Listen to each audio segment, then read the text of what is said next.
There was a woodcutter. He was very poor and lived in a hut made up of mud. His hut was on a hill. He was so poor that sometimes he slept hungry. One day he thought, "If I cut down a big tree, I will make my new hut with wood and it would be better for me."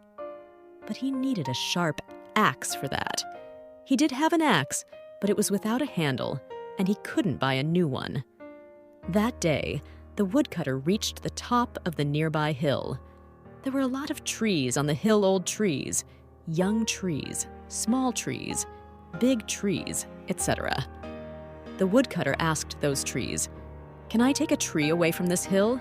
I'm very poor. Please allow me to take a small one." The trees were silent. They didn't reply at all. He asked again, "I need one. Please allow me to take only one." After consulting, the trees decided to give him a small one.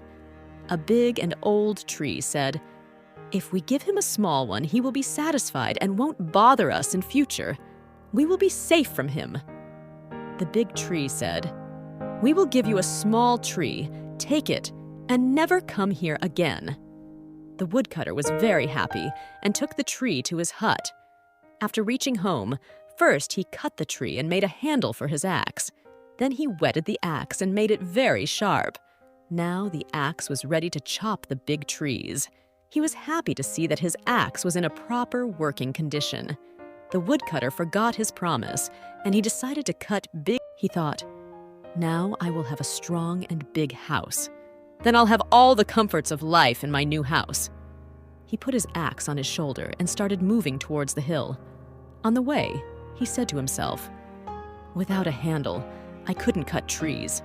Now my axe can cut as many trees as I want. I will cut the whole day and will bring those to my house in the evening." He reached the top of the hill where all the trees were standing happily in a row. When the trees saw the woodcutter with the sharpened new axe, they were frightened. The trees said, "What? What will you do now? Are you going to cut us down? Please don't do this. Have pity on us. We are happy here." But the woodcutter did not listen to them. He picked his new axe and started to cut the trees. The trees were in much pain. They cried loudly, "Please don't do this. Save us, someone. Please, save us." The woodcutter was busy with his work. He cut down one big tree after another. Looking at this, a very